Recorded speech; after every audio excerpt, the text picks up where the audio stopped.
আসসালামু আলাইকুম, স্বাগত জানাচ্ছি ডিডিবি নিউজ 24 এর আন্তর্জাতিক সংবাদে। সংবাদের শুরুতেই থাকছে সংবাদ শিরোনাম। ইরানকে কোণঠাসা করতে ট্রাম্পের নতুন ফাঁদ। আক্রান্ত হলে আমেরিকার সব ঘাঁটিতে হামলা হবে, বন্ধ হতে পারে হরমুজ প্রণালী, ইরানের চূড়ান্ত হুঁশিয়ারি। ইসলামাবাদে শিয়া মসজিদে বিস্ফোরণের ঘটনায় নিহত বেড়ে কমপক্ষে ৩১। বারাক এপস্টেইন গোপন অডিও ফাঁস, ফিলিস্তিনিদের হঠাতে ১০ লাখ রাশিয়ান আনার ছক। বিতর্কিত ভিডিও, ক্ষমা চাইবেন না মার্কিন প্রেসিডেন্ট ডোনাল্ড ট্রাম্প। রাশিয়া যুক্তরাষ্ট্র পরমাণু চুক্তি শেষ, মহা চিন্তায় ভারত। এতক্ষণ শুনছিলেন সংবাদ শিরোনাম, এখন থাকছে বিস্তারিত। ইরানকে কোণঠাসা করতে ট্রাম্পের নতুন ফাঁদ। যুক্তরাষ্ট্রের প্রেসিডেন্ট ডোনাল্ড ট্রাম্প শুক্রবার একটি নির্বাহী আদেশে স্বাক্ষর করেছেন। এ নিয়ে ট্রাম্প বলেছেন, ইরানের সঙ্গে বাণিজ্য করা দেশগুলোর ওপর তিনি অতিরিক্ত শুল্ক আরোপ করতে পারেন। খবর বিবিসির। প্রতিবেদনে বলা হয়েছে, ওই আদেশে কত শতাংশ হারে শুল্ক আরোপ করা হবে তা বলা হয়নি, তবে উদাহরণ হিসেবে ২৫% শুল্কের কথা বলা হয়েছে। এতে বলা হয়, ইরান থেকে প্রত্যক্ষ কিংবা পরোক্ষভাবে কোনো পণ্য বা সেবা ক্রয় করা, আমদানি কিংবা অন্য কোনোভাবে সংগ্রহ করা হলে এমন যে কোনো দেশ থেকে যুক্তরাষ্ট্রে রপ্তানি করা পণ্যের ওপর এই শুল্ক প্রযোজ্য হবে। নির্বাহী আদেশটির বিষয়ে সরাসরি কোনো মন্তব্য করেননি ট্রাম্প। তবে শুক্রবার রাতে এয়ারফোর্স ওয়ানে জাহাজিদের সঙ্গে কথা বলার সময় তিনি আবারও বলেছেন, ইরানের হাতে কোনোভাবেই পারমাণবিক অস্ত্র থাকতে পারবে না। এটি এমন সময় হল যখন ওমানে আলোচনা করছিলেন যুক্তরাষ্ট্র ও ইরানের সিনিয়র কর্মকর্তারা। এর আগে কয়েক সপ্তাহ ধরে পাল্টাপাল্টি হুমকি আসছিল উভয় পক্ষ থেকেই। এর আগে চলতি বছরের শুরুতে নিজের সামাজিক মাধ্যম সোশ্যাল ট্রুথে ট্রাম্প ইরানের সঙ্গে যেসব দেশ ব্যবসা করে তাদের উপর ২৫% শুল্ক আরোপের হুমকি দিয়েছিলেন। গত ১২ জানুয়ারি তিনি লিখেছিলেন, অবিলম্বে কার্যকর হবে ইসলামী প্রজাতন্ত্র ইরানের সাথে ব্যবসা করা যে কোনো দেশের ওপর ২৫% শুল্ক আরোপ করবে মার্কিন যুক্তরাষ্ট্র। ওই সময় এই শুল্ক কিভাবে কার্যকর হবে তা নিয়ে বিস্তারিত আর কিছু বলা হয়নি। প্রসঙ্গত, ইরানের বৃহত্তম বাণিজ্য অংশীদার চীন, এর পরে রয়েছে ইরাক, সংযুক্ত আরব আমিরাত, তুরস্ক ও ভারত। হোয়াইট হাউস বলছে, ইরানকে ঘিরে জাতীয় জরুরি পরিস্থিতির বিষয়টি উঠে এসেছে সর্বশেষ নির্বাহী আদেশে। তবে একই সঙ্গে বলা হয়েছে, পরিস্থিতির পরিবর্তন হলে প্রেসিডেন্ট প্রয়োজনে এই আদেশে সংশোধন আনতে পারেন। এতে বলা হয়, প্রেসিডেন্ট পারমাণবিক সক্ষমতা অর্জন, চেষ্টা, সন্ত্রাসবাদের সমর্থন, ব্যালিস্টিক ক্ষেপণাস্ত্র উন্নয়ন এবং আঞ্চলিক অস্থিরতা সৃষ্টির জন্য ইরানকে দায়ী করছেন। এসব কর্মকাণ্ড যুক্তরাষ্ট্রের নিরাপত্তা, মিত্র দেশগুলো এবং স্বার্থের জন্য হুমকি সৃষ্টি করছে। ইরানের দিক থেকে এসব বিষয়ে এখনও কোনো মন্তব্য আসেনি। ওদিকে শুক্রবার থেকেই ওমানে যুক্তরাষ্ট্র ও ইরানের মধ্যে আলোচনা শুরু হয়েছে। গত জুনে ইরানের ৩টি পারমাণবিক স্থাপনায় যুক্তরাষ্ট্রের বোমাবর্ষণের পর এটি যুক্তরাষ্ট্র ও ইরানের কর্মকর্তাদের নিয়ে প্রথমবারের মতো কোনো আলোচনা।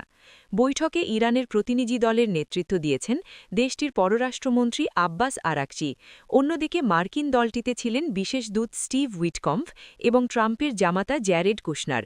এয়ারফোর্স ওয়ানে সাংবাদিকদের সাথে আলাপকালে ট্রাম্প আরও বলেন, শুক্রবারের আলোচনা ছিল খুবই ভালো এবং ইরান সমঝোতায় পৌঁছতে খুবই আগ্রহী বলে মনে হচ্ছে। তারা যদি চুক্তি না করে তাহলে পরিণতি হবে খুবই খারাপ। একই সঙ্গে তিনি জানান যে আগামী সপ্তাহেই আরেকটি বৈঠক অনুষ্ঠিত হবে। আক্রান্ত হলে আমেরিকার সব ঘাঁটিতে হামলা হবে, বন্ধ হতে পারে হরমুজ প্রণালী, ইরানের চূড়ান্ত হুঁশিয়ারি। ইসলামী প্রজাতন্ত্র ইরানের সংসদের জাতীয় নিরাপত্তা ও পররাষ্ট্র নীতি বিষয়ক কমিশনের ২ সদস্য জোর দিয়ে বলেছেন, যুক্তরাষ্ট্রের যে কোনো ভুল হিসেবের জবাবে ইরানের সশস্ত্র বাহিনী প্রস্তুত আছে এবং সামান্য কৌশলগত ভুল করলে ওয়াশিংটনের সব স্থির ও ভ্রাম্যমাণ ঘাঁটিকে লক্ষ্যবস্তু বানানো হবে।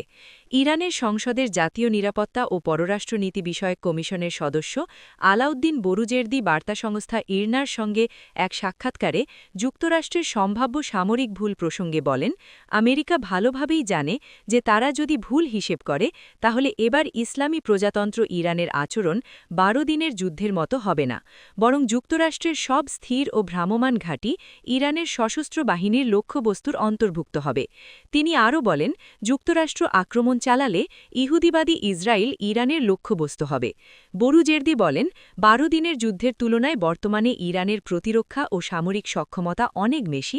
এরই মধ্যে এই সক্ষমতা বৃদ্ধি পেয়েছে, দুর্বলতাগুলো সংশোধন করা হয়েছে এবং আক্রমণ ও প্রতিরক্ষামূলক শক্তি উভয়ই বেড়েছে। তিনি জোর দেন আমেরিকা ভালোভাবেই জানে যে ইরান হরমুজ প্রণালী বন্ধ দিতে পারে এবং বৈশ্বিক অর্থনীতি হরমুজ প্রণালী ও পারস্য উপসাগরের সঙ্গে ওতপ্রোতভাবে জড়িত।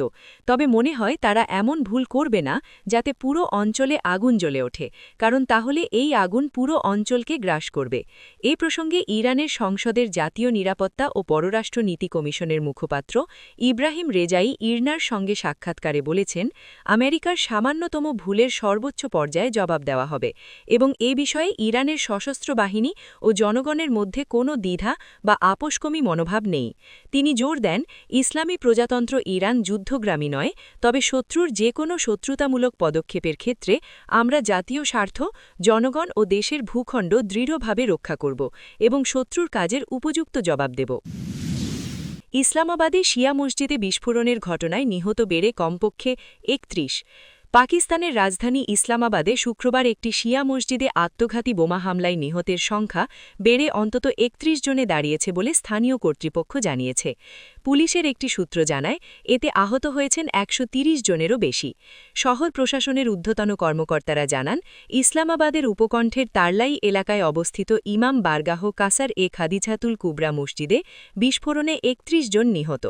নাম না প্রকাশের শর্তে এক সিনিয়র পুলিশ অফিসার এএফপিকে জানান, শুক্রবারের নামাজের পরপরই বিস্ফোরণটি হয়েছিল, যে সময় দেশজুড়ে মসজিদগুলো মুসল্লিতে পরিপূর্ণ থাকে। তিনি বলেন, হতাহতের সংখ্যা আরও বাড়তে পারে। একটি নিরাপত্তা সূত্র থেকেও এএফপিকে জানানো হয়, হামলাবাড়িকে মসজিদের গেটে থামানো হয়েছিল, তারপরই সে বিস্ফোরণ ঘটায়। পাকিস্তানের প্রধানমন্ত্রী শেহবাজ শরীফ হামলার নিন্দা জানিয়ে বলেন, এর পেছনে যারা আছে তাদের খুঁজে বের করে বিচারের আওতায় আনা হবে। উপপ্রধানমন্ত্রী ইসাক দার হামলাটিকে মানবতার বিরুদ্ধে একটি জঘন্য অপরাধ এবং ইসলামী নীতিমালার স্পষ্ট উল্লঙ্ঘন বলে উল্লেখ করেন। এক্সে দেওয়া পোস্টে তিনি বলেন, সন্ত্রাসের সব রূপের বিরুদ্ধে পাকিস্তান ঐক্যবদ্ধ। হামলার দায় তাৎক্ষণিকভাবে কোনো গোষ্ঠী স্বীকার করেনি। এমন সময়ে এই হামলা ঘটল যখন আফগানিস্তান সীমান্তবর্তী দেশের দক্ষিণ ও উত্তরাঞ্চলীয় প্রদেশগুলোতে ক্রমবর্ধমান বিদ্রোহ দমনে পাকিস্তানের নিরাপত্তা বাহিনী লড়াই চালিয়ে যাচ্ছে।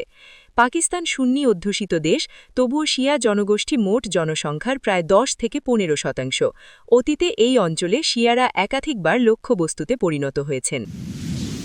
বারাক এপস্টেইন গোপন অডিও ফাঁস, ফিলিস্তিনিদের হঠাতে ১০ লাখ রাশিয়ান আনার ছক। সম্প্রতি প্রকাশিত এপস্টেইন ফাইলসের অংশ হিসেবে সাবেক ইসরায়েলি প্রধানমন্ত্রী এহুদ বারাক এবং দণ্ডপ্রাপ্ত যৌন অপরাধী জেফ্রি এপস্টেইনের একটি গোপন অডিও রেকর্ডিং ফাঁস হয়েছে। আল জাজিরার প্রতিবেদন বলছে, এই অডিওতে বারাককে ইসরায়েলের জনতাত্ত্বিক কাঠামো বদলে দিতে এবং ফিলিস্তিনিদের উপস্থিতি কমিয়ে আনতে ১০ লাখ রাশিয়ান অভিবাসী আনার বিষয়ে আলোচনা করতে শোনা গেছে। ফাঁস হওয়া এই কথোপকথনে এহুদ বারাক জানান, তিনি রাশিয়ার প্রেসিডেন্ট ভ্লাদিমির পুতিনকে বারবার আরও ১০ লাখ রাশিয়ানকে ইসরায়েলে পাঠানোর জন্য অনুরোধ করেছিলেন। তার মতে, এই বিশাল সংখ্যক রাশিয়ান অভিবাসী ইসরায়েলে এলে দেশটির জনতাত্ত্বিক চিত্র এক নাটকীয় এবং বৈপ্লবিক পরিবর্তনের মধ্য দিয়ে যাবে। বারাক বিশ্বাস করতেন যে ইসরায়েল খুব সহজেই এই বাড়তি জনসংখ্যা শোষণ করতে সক্ষম হবে। অডিওতে বারাককে আরও বলতে শোনা যায় যে ইসরায়েল এখন অভিবাসী গ্রহণের ক্ষেত্রে আরও বেশি বাছাই প্রবণ হতে পারে। তিনি অতীতে আরব ও মুসলিম দেশগুলো থেকে আসা ইহুদিদের অবজ্ঞা করে দাবি করেন যে এখন তাদের গুণগত মান বজায় রাখার সময় এসেছে। ফিলিস্তিনি ভূখণ্ডে ইহুদি সংখ্যাগরিষ্ঠতা বজায় রাখা এবং ফিলিস্তিনিদের প্রভাব খর্ব করাই ছিল তার এই পরিকল্পনার মূল লক্ষ্য। এই অডিও ফাঁসের পর ইসরায়েলের ভেতরে ও বাইরে তীব্র সমালোচনার সৃষ্টি হয়েছে। মস্কোর সাবেক প্রধান রাব্বি পিঞ্চাস গোল্ডস্মিথ এই উদ্যোগকে একটি উদ্ভূত পরিকল্পনা হিসেবে অভিহিত করেছেন। বিশেষজ্ঞরা বলছেন, এই রেকর্ডিং প্রমাণ করে যে ইসরায়েলের উচ্চপদস্থ নীতি নির্ধারকরা কিভাবে পরিকল্পিতভাবে জনতাত্ত্বিক প্রকৌশল ব্যবহার করে ফিলিস্তিনিদের কোণঠাসা করার চেষ্টা চালিয়েছেন। জেফ্রি এপস্টেইনের মতো একজন অপরাধীর সঙ্গে এই ধরনের জাতীয় গুরুত্বপূর্ণ বিষয়ে বারাকের আলোচনা রাজনৈতিক অঙ্গনে বড় ধরনের বিতর্কের জন্ম দিয়েছে। বিতর্কিত ভিডিও, ক্ষমা চাইবেন না মার্কিন প্রেসিডেন্ট ডোনাল্ড ট্রাম্প। যুক্তরাষ্ট্রের প্রেসিডেন্ট ডোনাল্ড ট্রাম্প বলেছেন, আফ্রিকান বংশোদ্ভূত সাবেক প্রেসিডেন্ট বারাক ওবামা এবং ফার্স্ট লেডি মিশেল ওবামাকে বানরের সঙ্গে তুলনা করা ভিডিও প্রকাশের জন্য তিনি ক্ষমা চাইবেন না। ভিডিওটি তার মালিকানাধীন সামাজিক যোগাযোগ মাধ্যম ট্রুথ সোশ্যালে পোস্ট করা হয়েছিল। ভিডিও ঘিরে ব্যাপক সমালোচনা শুরু হলে এটি সরিয়ে নেয় হোয়াইট হাউস।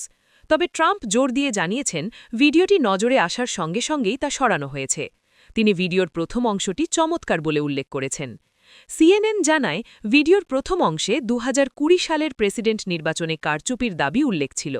ভিডিওটি প্রকাশ হওয়ার আগে হোয়াইট হাউসের পক্ষ থেকে সমর্থন জানানো হয়, পরে এটি সরিয়ে নেওয়া হয়। সমালোচকরা জানিয়েছেন ভিডিওটি আফ্রিকান বংশোদ্ভূত মানুষের মর্যাদা লঙ্ঘন করেছে। হোয়াইট হাউসের একজন কর্মকর্তা জানিয়েছে এটি ভুলবশত হোয়াইট হাউসের একজন কর্মী পোস্ট করেছিলেন। ভিডিওটির শেষ অংশে একটি ছোট বানরের নৃত্য সংবলিত ক্লিপ দেখানো হয়েছিল, যেখানে সাবেক প্রেসিডেন্ট ও ফার্স্ট লেডির মুখ বসানো হয়েছিল। ট্রাম্পের নিজ দলের রিপাবলিকান পার্টির কিছু সদস্য ভিডিওর সমালোচনা করেছেন। রাশিয়া যুক্তরাষ্ট্র পরমাণু চুক্তি শেষ, মহাচিন্তায় ভারত। 2026 সালের 5 ফেব্রুয়ারি বিশ্ব রাজনীতির ইতিহাসে এক চরম অনিশ্চয়তার দিন হিসেবে চিহ্নিত হয়ে থাকল। আমেরিকা ও রাশিয়ার মধ্যে থাকা সর্বশেষ পরমাণু অস্ত্র নিয়ন্ত্রণ চুক্তি নিউ স্টার্টের মেয়াদ বাড়ানোর পথে না হেঁটে ডোনাল্ড ট্রাম্প প্রশাসন একে বিলুপ্ত হতে দিয়েছে। এর ফলে স্নায়ুযুদ্ধ পরবর্তী সময়ের স্থিতিশীলতা ভেঙে নতুন পারমাণবিক প্রতিযোগিতার দ্বারপ্রান্তে দাঁড়িয়েছে বিশ্ব। বর্তমানে ডুমসডে ঘড়ির কাঁটা মাঝরাত থেকে মাত্র 85 সেকেন্ড দূরে, যা মানবজাতির জন্য চরম ঝুঁকির সংকেত।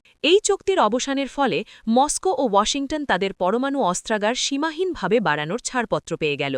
এই পরিস্থিতির সরাসরি নেতিবাচক প্রভাব পড়তে শুরু করেছে এশিয়ার ভূরাজনীতিতে। বিশেষ করে ভারতের জন্য এটি গভীর উদ্বেগের কারণ হয়ে দাঁড়িয়েছে। ভারত বর্তমানে চীন ও পাকিস্তানের মতো দুই পরমাণু শক্তিধর প্রতিবেশীর মাঝখানে অবস্থান করছে।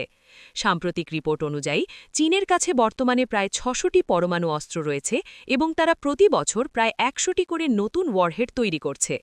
বেইজিং যদিও আত্মরক্ষার দোহাই দিচ্ছে, কিন্তু কোনো আন্তর্জাতিক নিয়ন্ত্রণ চুক্তি না থাকায় ভারতের জন্য নিরাপত্তা ঝুঁকি বহুগুণ বেড়ে গেছে। অন্যদিকে পশ্চিম সীমান্তে পাকিস্তানও পিছিয়ে নেই। দেশটির হাতে প্রায় 170টি ওয়ারহেড রয়েছে এবং তারা প্রতি বছর নতুন অস্ত্র তৈরির জন্য প্রয়োজনীয় উপকরণ মজুত করছে। ভারত সবসময়ই ন্যূনতম সুরক্ষা বজায় রাখা এবং আগে অস্ত্র ব্যবহার না করার নীতিতে বিশ্বাস করে। কিন্তু বৈশ্বিক প্রেক্ষাপটে আমেরিকা ও রাশিয়ার এই অস্ত্র প্রতিযোগিতার শুরু ভারতকেও তার প্রতিরক্ষা কৌশল পুনর্মূল্যায়ন করতে বাধ্য করতে পারে। প্রেসিডেন্ট ট্রাম্প এবং মার্কিন পররাষ্ট্রমন্ত্রী মার্কো রুবিও স্পষ্ট করে দিয়েছেন যে চীনকে অন্তর্ভুক্ত না করে তারা নতুন কোনো চুক্তিতে আগ্রহী নন। কিন্তু বেইজিং এই মুহূর্তে কোনো ধরনের নিরস্ত্রীকরণ আলোচনায় বসতে নারাজ। এই অচলাবস্থা উত্তর কোরিয়ার মতো দেশগুলোকেও তাদের পারমাণবিক কর্মসূচি আরও ত্বরান্বিত করতে উৎসাহ যোগাবে। ইউক্রেন এবং পশ্চিম এশিয়ায় চলমান যুদ্ধের মধ্যে এই চুক্তির অবসান বিশ্ব শান্তিকে এক গভীর খাড়ের কিনারায় ঠেলে দিয়েছে। বিশেষ করে দক্ষিণ এশিয়ায় ভারতের মতো দেশগুলো এখন এক অদ্ভুত সমীকরণের সামনে দাঁড়িয়ে, যেখানে বৈশ্বিক শক্তিগুলোর রেষারেষি তাদের আঞ্চলিক নিরাপত্তাকে সরাসরি বিঘ্নিত করছে।